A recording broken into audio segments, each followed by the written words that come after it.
오늘 저는 마가복음 10장 42절에서 45절까지 말씀 본문을 가지고 복음의 역설, 섬기는 종으로 오신 왕이란 제목으로 하나님의 말씀을 대언하려고 합니다.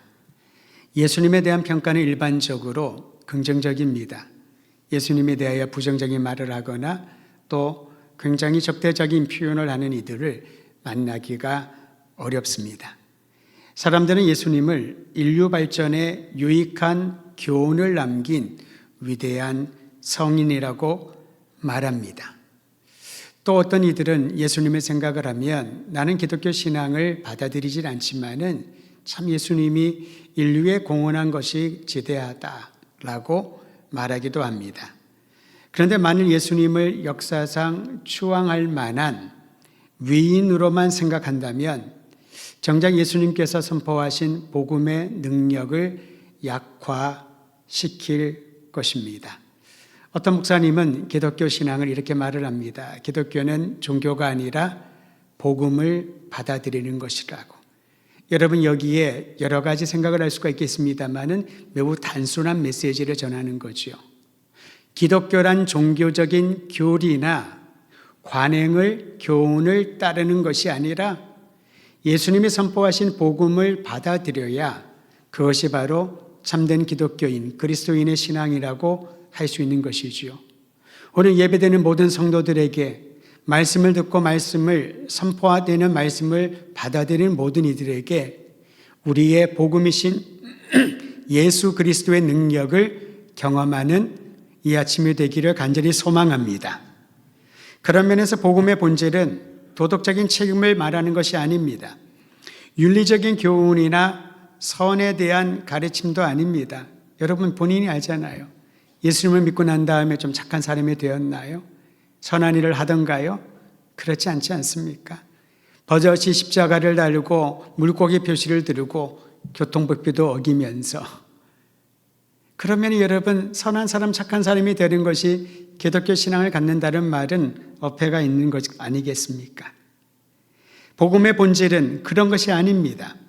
죄로 인해 절망에 빠진 이들을 구원하고 새로운 미래를 열어준다는 좋은 소식이 바로 복음이고, 그 놀라운 소식, 좋은 소식이 예수 그리스도 안에 이루어졌다라는 겁니다. 이 사실을 믿는 사람은 이 땅을 살아가면서 기쁨과 소망을 품고 나가게 됩니다. 여러분, 세상 살기가 힘들다고 얘기를 하죠. 못 살겠다, 힘들다. 경제적인 어려움도 있고 심리적으로, 정서적으로, 사회 구조에 대한 불만도 얼마나 많이 있겠습니까? 참 헤아리는 새 것이 없다라는 성경 구절을 이때 인용을 하면서 참 재미가 없다, 힘들다, 그런 얘기들이 난무하는 이 시대 가운데 복음을 받아들인 이들에게는 기쁨과 소망을 발견하며 살아가게 된다라는 것이지요. 예수님이 제자들에게 가르쳐 주신 기도가 있습니다. 우리는 주님의 기도, 주기도라고 합니다. 어떤 분들은 주기도를, 주님이 가르쳐 준 기도를 마치 주술적인 것으로 생각하는 경우들이 있지요. 불면증에 걸린 사람들에게 이런 얘기를 합니다. 주기도문 100번만 외워보라고. 그럼 잠이 올 것이라고. 정신만 또렷해질 겁니다. 양을 헤아려 보면은 잠이 들 것이라고. 오직 힘들면 그런 방법들을 생각했을까요? 그렇지 않습니다. 주기도문을 1000번 암송하면은 악의 기운들이 떠나가고 애군이 떠나간다. 그건 주술적인 생각이지 성경에서 말하는 그런 주님의 가르쳐 주신 기도의 내용과는 완전히 다른 것이지요. 주님의 그 기도에 보면은 이러한 내용이 있습니다. 아버지의 나라가 오게 하소서. 이게 바로 복음입니다. 아버지의 나라, 하나님의 나라는 무엇을 말합니까? 사랑과 정의와 평강으로 다스리는 나라를 말합니다. 이 땅에 어떤 사람이 왕이 되든, 이 땅에 어떤 조직과 어떤 시스템이 구축되든 완전하지가 않습니다. 한쪽을 보완하면 다른 게 약하지요.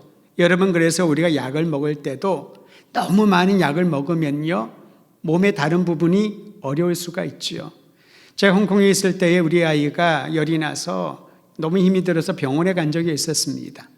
개인적인 병원에 가면은 너무 비싸가지고 종합병원을 가면 좀 기다리면 무료로 그 당시에는 진료를 받을 수가 있었는데 한 2시간 정도 기다려서 그 열나는 아이를 데리고 의사를 만났습니다. 의사가 보더니 별 얘기를 안 해요. 약을 처방해 줄 테니 약 하나 먹고 그리고 이렇게 따뜻한 물로 마사지를 해주고 옷을 벗기고 그렇게 하면 된대요. 근데 약을 처방해 주겠다는 말을 하면서 단서를 줍니다. 정말 약을 원하냐고 저에게. 아니, 아프니까 진료받고 약 받으러 병원 온 거 아닌가요? 근데 그분이 하는 말이 왜 그 질문했냐면은 약을 원하면 처방을 해주지만은 만약에 자기의 아이라면은 의사가 하는 말입니다. 약을 안 먹이겠다고. 이게 무슨 말일까? 좀 열이 나고 힘이 든데 그러면서 이런 얘기를 합니다. 약에 취하기 시작을 하면, 약의 힘을 의지하기 시작을 하면은 몸의 다른 부분들, 그 안 좋은 부분들은 나을 수 있겠지만은 다른 부분들이 파괴되어서 아직 어린아이인데 좋지 않을 수 있다. 그러면서 딱 하루분의 약을 주는 거예요. 그때는 조금 아쉽고 서운했습니다. 약을 최소한 한 5일 정도는 줘야 2시간을 기다렸는데 또 올 수가 없는데 어떡하란 말인가. 근데 시간이 지날수록 그 의사의 말이 귀에 맴돕니다. 나의 아이였다면은 약으로 치료하지 않겠다는 것이지요. 오히려 다른 방법을 해보고 그래도 안 되면은 약의 도움을 받는다는 거지요. 왜냐하면 그 약이 하나 전체에게 좋은 것이 아니라 하나를 고치기 위하여 몸의 다른 부분들이 파괴될 수 있다는 것입니다. 여러분, 하나님의 나라가 오게 하소서라고 하는 말은요, 이 땅의 모든 것들은 완전하지 않지만은 주님의 나라가 임하면은 모든 결핍이 채워지고 모든 상함이 치유되며 하나님이 다스리는 온전한 나라의 백성이 된다라는 의미이기 때문에 그렇습니다. 이게 바로 복음입니다. 또 기도를 가르쳐 주시기를 아버지의 뜻이 하늘에서와 같이 땅에서도 이루어지게 하소서. 하늘의 뜻을 우리가 어떻게 알 수가 있나요? 아버지의 뜻을 어떻게 알 수가 있나요? 그런데 그 하늘의 뜻, 아버지의 뜻이 땅에 임하는 것이 복음이라는 것입니다. 하늘과 땅의 경계를 넘어서서 우리에게 하나님 아버지의 뜻을 알려주신 분이 바로 예수님인 줄 믿으시기를 바랍니다. 하나님은 우리가 하는 것에 따라서 복도 주고 벌을 주고 그런 분이 아닙니다. 하나님께서는 우리가 어떤 일을 하든 선한 일을 할 만한 자격이 없는 것을 아시기에 오히려 주님이 선수를 치시는 거지요. 내가 너희의 죄를 사해 주겠다. 아버지의 뜻, 하나님의 뜻은 죄로 인하여 죽을 수밖에 없는 우리들에게 살 길을 보여주시는 거지요. 이게 바로 복음인 줄 믿으시기를 바랍니다. 그렇기 때문에 목회도 했고 또 신약자인 영국의 톰 라이트 목사는 복음을 받아들인 이들에게 일어나는 변화를 다음과 같이 말했습니다. 한번 들어보십시오. 어떤 일이 일어났다. 따라서 어떤 일이 일어날 것이다. 그 결과 지금 모든 것의 존재 방식이 달라진다. 어떤 일이 일어났답니다. 예수님이 우리에게 오셔서 십자가에 달려 죽으시고 부활하신 일이 일어났다라는 겁니다. 그것은 과거의 이례적인 사건으로 끝나지 않습니다. 죽으시고 부활하신 예수님께서는 지금도 살아계시고 우리와 함께 하시고 그가 약속하신 성령을 우리에게 보내셔서 어떤 일이 일어날 것을 소망하며 기대하며 살아가게 한다는 것입니다. 이 소망을 가지고 사는 사람들의 삶의 존재 방식이 달라지는 거지요. 무엇인가 새로운 것을 품고 새로운 일들을 행하는 사람들을 보면 막막한 사람들, 방황하는 이들은 그들에게 희망을 걸지 않겠습니까? 세상이 힘들다 어렵다 할 때 교회도 그리스도인들도 똑같이 절망적인 말만 그 늪에 빠져 있다면은 어떻게 희망을 발견하고 어떻게 하나님의 뜻이 어디에 있는지를 알 수 있겠냐는 것이지요. 존재 방식이 달라지는 겁니다. 그것을 보여주는 것이 교회이고 신앙 생활인 것이지요. 그래서 많은 사람들이 교회는 세상의 대안이다, 세상의 희망이다, 그렇게 말하는 것입니다.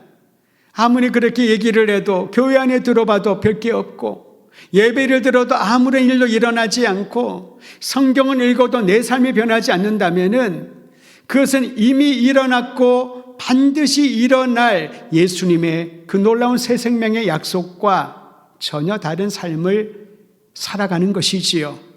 그러므로 그리스도인은, 복음을 받아들인 이들은 세상에 일어나는 모든 사건들을 다른 시야로 해석하는 사람인 줄 믿으시기를 바랍니다. 그래야 이 세상이 이 사건에 대한 하나님의 뜻이 이 땅에 이루어진 게 무엇인지를 깨닫고 위로를 받고 나아가지 않겠습니까? 이것이 복음의 능력인 줄 믿으시기를 바랍니다. 우리는 성경에서 구원의 복음을 전하시고 그 복음을 완성하신 예수님을 만날 수 있습니다. 특히 마가복음은 예수님을 통해 시작된 복음의 역사를 이렇게 선언하고 있습니다. 마가복음 1장 1절, 저를 한번 따라하시기를 바랍니다. 하나님의 아들 예수 그리스도의 복음의 시작이라. 함께 읽습니다. 시작. 하나님의 아들 예수 그리스도의 복음의 시작이라. 여러분, 마가가 복음서를 기록하면서 많은 얘기를 할 수가 있겠지요. 어떤 책을 쓸 때 여러분 서론을 읽어보면은 이 책의 방향성과 흐름을 어느 정도 감지하게 됩니다. 마가가 기록한 복음서의 목적은요, 하나님의 아들 예수 그리스도의 복음의 시작이라 선포입니다. 우리는 어떤 얘기를 할 때는 굉장히 부연 설명이 많습니다. 근데 결론을 보면은 왜 이렇게 많은 설명을 했나? 좀 의아할 때가 있지요. 마가라고 예수님의 복음에 대하여 많은 설명을 안 하고 싶었을까요? 근데 그는 이렇게 시작합니다. 하나님의 아들 예수 그리스도의 복음의 시작이라. 이 구절은 복음의 핵심 내용 두 가지를 가르쳐 줍니다. 복음의 핵심 내용입니다. 첫째는 예수님이 누구신가?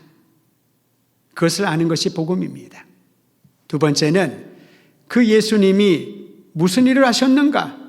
왜 하셨는가? 그것을 아는 것이 복음의 내용이라는 것이지요. 예수님이 누구신가에 대하여 마가는 이렇게 말합니다. 예수님은 누구시라고요? 하나님의 아들이시다. 하나님의 아들이신 예수님이 왜 오셨나? 그리고 그분은 이 땅에 오셔서 무엇을 하셨나? 그리스도의 사역을 행하신 것입니다. 오늘 설교의 내용은 이 두 가지에 집중될 겁니다. 예수님은 하나님의 아들이십니다.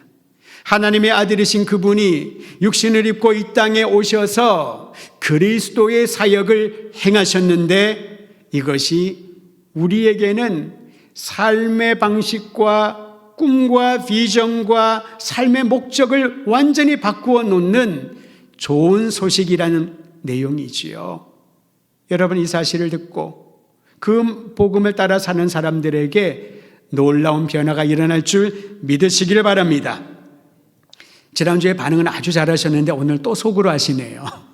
밖으로 표현하시면은 얼마나 서로에게 힘이 될까요? 그리고 그 반응은요, 이제 신앙을 시작한 사람들이나 처음 예배를 드린 이들에게는 놀라운 자극이 됩니다.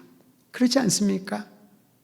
믿음으로 반응하는 것을 간접적으로 듣고 느낄 때에 거기에서 새로운 움직임이 일어난다는 것이죠.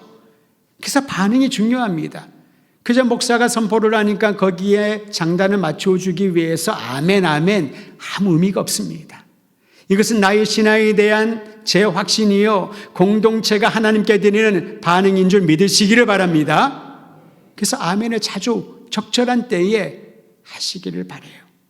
먼저 예수님은 하나님의 아들이시다. 마가복음을 쭉 읽다 보면요, 예수님이 하나님의 아들이란 증언이 여러 차례 나오는데 그 중에 몇 가지만 소개합니다. 마가복음 1장 11절에 보면 예수님이 요단강에서 세례자 요한에게 세례를 받고 물 밖으로 나오셨을 때에 하늘에서 소리가 들렸습니다. 기록되기를 너는 내 사랑하는 아들이라 내가 너를 기뻐하노라. 하늘에서 주님의 음성이 들립니다. 마가복음 3장 11절에 보면 더러운 귀신들이 예수님을 보고 부들부들 떨며 쫓겨납니다. 그러면서 그들이 절규하며 이렇게 외칩니다. 당신은 하나님의 아들이시군요. 더러운 귀신들이 예수님을 하나님의 아들이라고 알아보는 겁니다. 또한 마가복음 9장 7절에 보면 예수님께서 영광스러운 모습으로 변화되는 장면이 나오거든요. 십자가에 달리기 전에 그 모습을 보고 동행했던 베드로와 야고보가 두려웠답니다. 자기들이 아는 예수님의 모습과 전혀 다른 천사 같은 너무나도 밝은 모습으로 예수님의 변화하신 것을 보고 떨고 있을 때 신비한 구름이 그들을 덮이면서 또다시 하늘에서 두 번째 소리가 들립니다. 이는 내 사랑하는 아들이니 너희는 그의 말을 들으라. 그리고 십자가에 달려 돌아가신 예수님을 로마 백부장이 바라보면서 이렇게 본인의 신앙을 고백합니다. 이 사람은 진실로 하나님의 아들이십니다. 다른 사람들의 증언입니다. 하늘의 증언인 것이지요.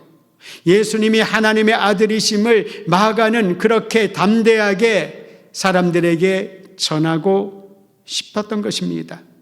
어떤 분들은요, 신학의 역사를 보면은 아들이란 이 용어 때문에 예수님을 하나님께 종속된 존재로, 하나님에게 피조된, 하나님이 창조한 존재로 그렇게 생각을 합니다.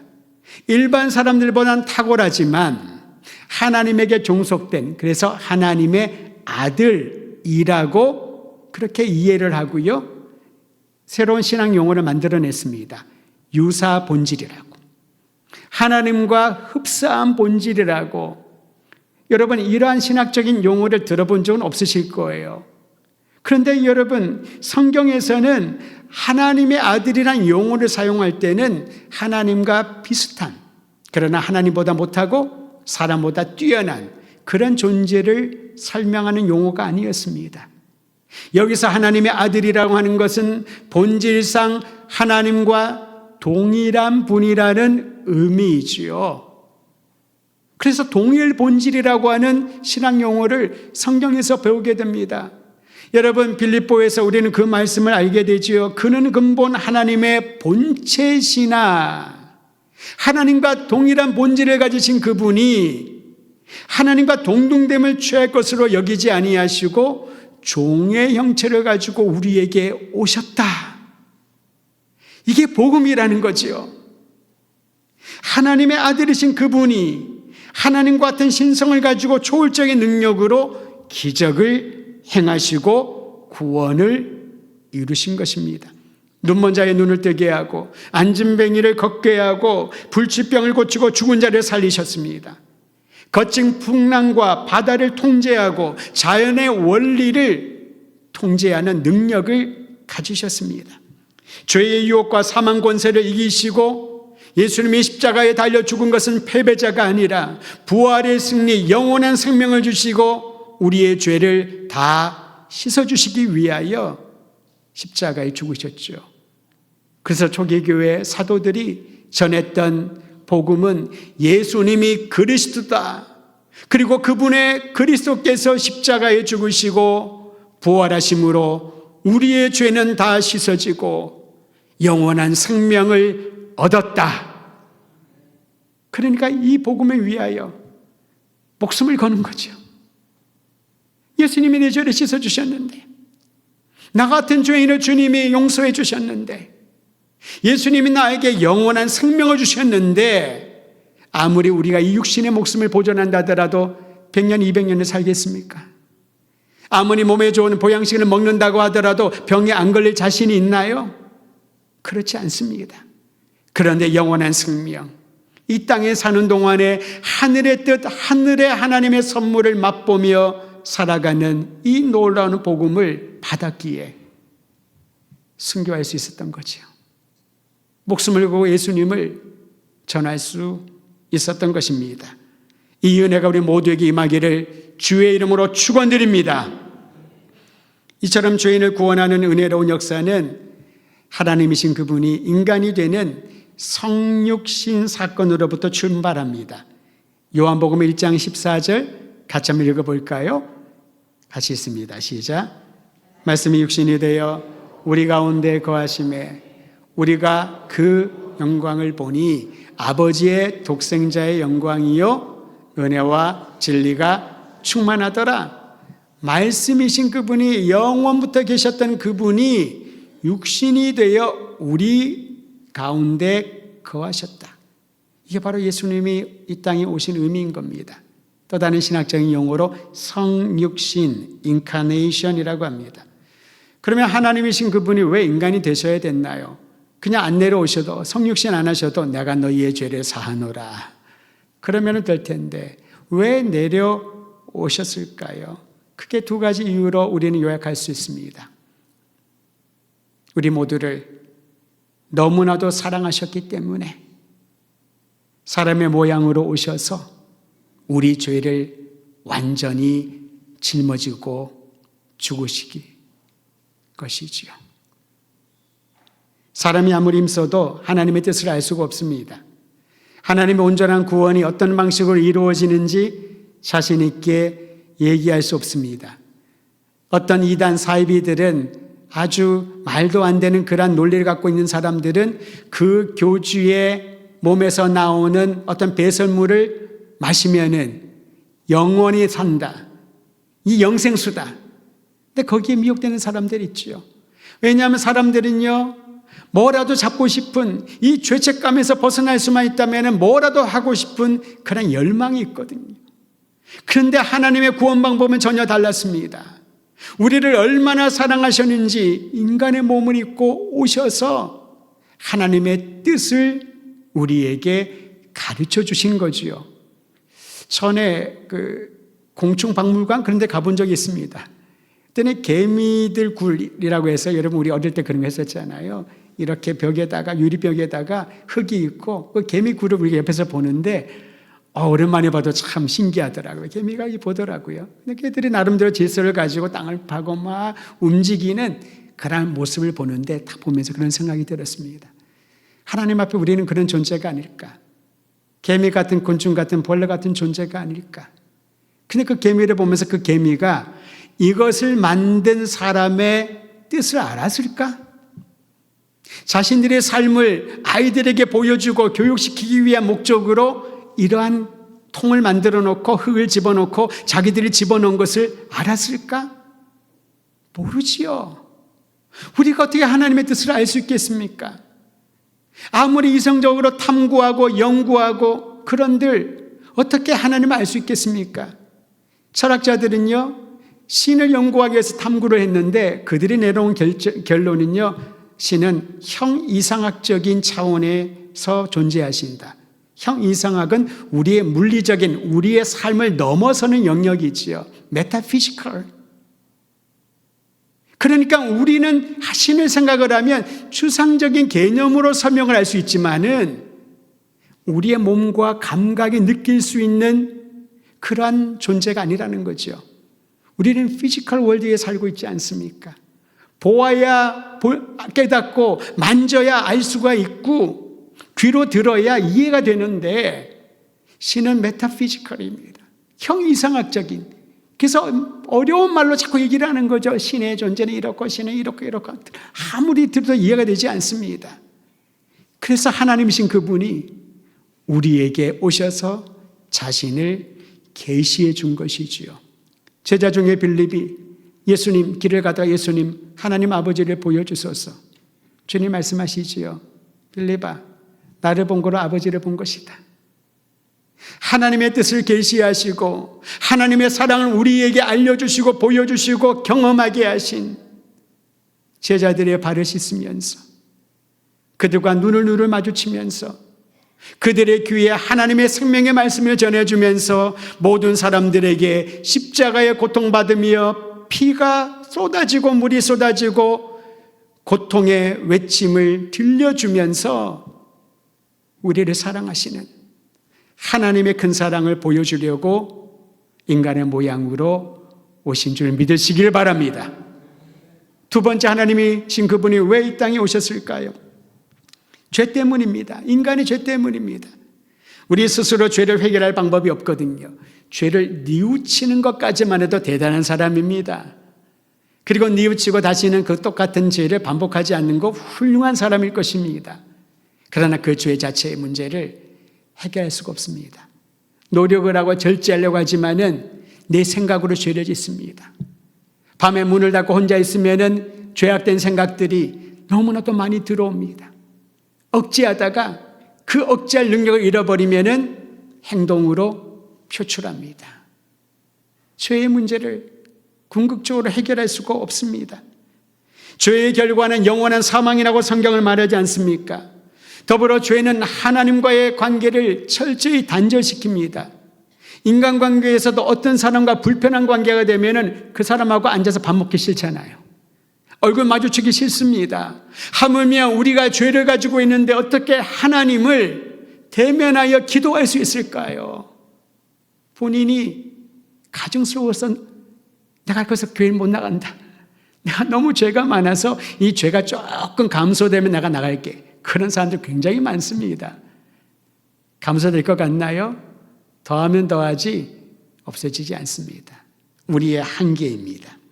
죄의 영향력 안에 있는 이들은 폭력과 분열과 살인과 악행을 양산합니다. 사탄은 끊임없이 그렇기 때문에 죄를 범하도록 우리를 유혹으로 하고 죄의 족쇄로 묶어버립니다. 꼼짝 못하게 묶어버립니다. 그래서 죄로 인한 부패한 우리들을 하나님의 형상대로 지음받는 우리를 회복하고 죄의 속박에서 구원하기 위하여 예수님이 오셔서 그 죄값을 다 지불해 주셨습니다. 이것을 신학자들은 속량이란 단어로 설명을 합니다. 죄의 대가를 대신 지불해 준 거지요. 내가 십자가에 달려 죽어서 내 죄값을 다 치러야 되는데 예수님이 우리 모두의 죄를 짊어지고 십자가에 죽으심으로 그 형벌을 다 받으시고 죄값을 주신 겁니다. 그리고 그 예수님을 구주로 믿는 사람들에게 이제 너희는 자유롭다. 이제 너희는 죄에서 해방되었다. 라는 소식을 알려주시지요. 이게 복음입니다. 내 힘으로 해결할 수 없는 죄의 문제를 예수님께서 이 땅에 오셔서 해결해 주셨으니 이제 우리는 그를 하나님의 아들 나의 구원자라고 믿기만 하면 구원의 선물을 받게 될 것입니다. 복음의 두 번째 내용을 마가는 이렇게 말합니다. 한번 따라하시죠. 예수님은 그리스도다. 헬라어로 그리스도는요, 히브리어 메시아와 같은 단어인데 기름 부음을 받았다라는 겁니다. 구별한다는 뜻이거든요. 구약에서 기름 붓는 의식은요, 하나님의 사람을 구별하는데 왕과 선지자와 제사장을 구별할 때에 기름을 붓습니다. 아무에게나 기름을 붓는 게 아닙니다. 또 이럴 때는 어떤 분들은 어떤 종류의 기름인가요? 참기름인가요? 들기름인가요? 그런 데 관심 있는 분들이 많아요. 기름 붓는 행위는요, 하나님의 사람으로, 즉 하나님의 일을 하라고 구별한다는 것이지요. 왕으로, 선지자로, 제사장으로. 왕의 권한은 무엇입니까? 백성들을 다스리고 보호하고 적대 세력을 타파하는 것입니다. 혼란한 세상에 질서를 세우는 것이지요. 그리스도이신 예수님은 이 땅에 무질서를 질서 있게, 이 땅의 모든 방탕함을 건전하게, 이 땅의 모든 사람들 사이의 혼란함과 전쟁과 살인과 증오를 사랑으로 변화시켜주고 다스리는 왕의 사역을 행하신 겁니다. 또한 선지자와 같이 멀어진 하나님과의 관계를 회복하라고 말씀하십니다. 선지자 역할은 무엇입니까? 예언자 역할은 무엇입니까? 죄에서 빠져나오지 못하는 이들에게 회개하라. 하나님께로 돌아오라. 그래야 너희가 살 것이다. 하나님의 백성들이여 거룩하라. 이것이 선지자의 사역이었잖아요. 예수님은 우리에게 거룩을 명하십니다. 그리스도의 보혈의 피로 우리의 죄를 씻어주시고 거룩한 백성이 되라고 요청하십니다. 또한 제사장으로 하나님과 우리 사이를 중재하며 죄의 문제를 해결해 주십니다. 구약에서 제사장은 희생제물을 준비하여 백성들의 죄를 하나님 앞에 아뢰고 중재하는 역할을 했다면 예수님께서는 자기 자신을 희생제물로 내어주며 이 죄의 문제를 근본적으로 씻어주시고 해결해 주셨습니다. 그러므로 예수님은 그리스도다. 왕이시고 선지자로, 그리고 우리를 위하여 모든 죄의 문제를 해결해 주신 제사장과 같은 역할을 하신 분이라. 이것을 우리에게 가르쳐 주고 있는 것이지요. 그리고 예수님께서 가르쳐 주고 선포하신 복음에는 역설이 있습니다. 오늘 말씀 42절에서 44절을 보시길 바랍니다. 제가 읽어드리죠. 한번 읽어드립니다. 예수께서 불러다가 이르시되 이방인의 집권자들이 그들을 임의로 주관하고 그 고관들이 그들에게 권세를 부리는 줄을 너희가 알거니와. 그렇지요. 권세가 있는 사람, 높은 자리에 있는 사람, 고관들, 고위공직자들, 힘이 있는 사람, 재력이 있는 사람, 자기의 돈으로 사람을 사지 않습니까? 자기의 권력으로 사람들을 통치하고 호령하지 않습니까? 그러니까 예수님의 제자들도 주님의 나라가, 주님의 영광이 임하면은 우리를 높은 자리에 올려주십시오. 그렇게 부탁하는 거지요. 그래, 마땅하다, 당연하다, 높은 자리에 올라가고 싶겠지. 다른 사람보다 좋은 차, 좋은 지역에서 큰 집에 살고 마음껏 누리겠지. 그런데 43절은 뭐라고 말합니까? 너희 중에는 그렇지 않을지니, 한번 따라해 주시죠. 너희는 그렇게 살지 말아라. 세상에는 고관들이 힘을 가지고 권력자들이 모든 것들을 다스리고 큰 자가 되고 싶어 하지만은 복음을 받아들인 너희들은 그렇게 살지 말아라. 그리고 예수님은 어떻게 사는지 친히 본을 보여주셨습니다. 그 내용, 마가복음은 하나님의 아들이요 그리스도이신 예수님께서 세상에 오신 목적, 세상에서 사람들이 살아가는 방식과 다른 그러한 역설적인 삶의 모습을 다음과 같이 가르쳐 주십니다. 마가복음 10장 45절 같이 읽습니다. 시작. 인자가 온 것은 섬김을 받으려 함이 아니라 도리어 섬기려 하고 자기 목숨을 많은 사람의 대속물로 주려 함이니라. 마가복음 10장 40을 여러분 마음에 새기고 한 주간 동안 암송하십시오. 예수님이 말씀하십니다. 내가 온 것은 섬김을 받으러 온 것이 아니라 도리어 다른 사람을 섬기고 나의 목숨을 많은 사람들을 구원하기 위한 대속물로 주려 함이니라. 쉽게 말하면 죽으러 오신 거예요. 섬기러 오신 겁니다. 우리에게 복음은, 좋은 소식은 사는 것 아닙니까? 잘 사는 것 아닙니까? 아무 걱정 없이 다른 사람보다 더 많은 것들을 가지고 누리며 사는 게 좋은 소식 아닐까요? 근데 예수님은 그 역사를 말씀하십니다. 여기에 복음의 능력이 있다는 거지요. 내가 온 곳은 섬기러 왔다. 사람들은 나를 왕으로, 사람들은 나를 높은 존재로 그렇게 인정하고 그분을 나의 주님으로 모시는 사람들도 어깨에 힘을 주고 살고 싶어 하겠지만은 나는 섬기러 왔다. 내 목숨을 다른 이들을 살리기 위한 대속물로 주기 위하여 왔다. 이 복음을 우리가 받아들였다면은 이제 예수님께서 우리에게 보여주시고 우리에게 명하신 종의 마음과 종의 태도를 가지고 세상을 섬기며 이 세상을 살아가야 할 것입니다. 예수 그리스도께서 보여주신 용서와 사랑과 치유와 화평을 이 땅에 심으라고 명하십니다. 거룩하고 선한 일에 열심을 내며 모두가 평화롭게 살 수 있는 세상을 만드는 일에 힘쓰라고, 헌신하라고 우리에게 요청하십니다.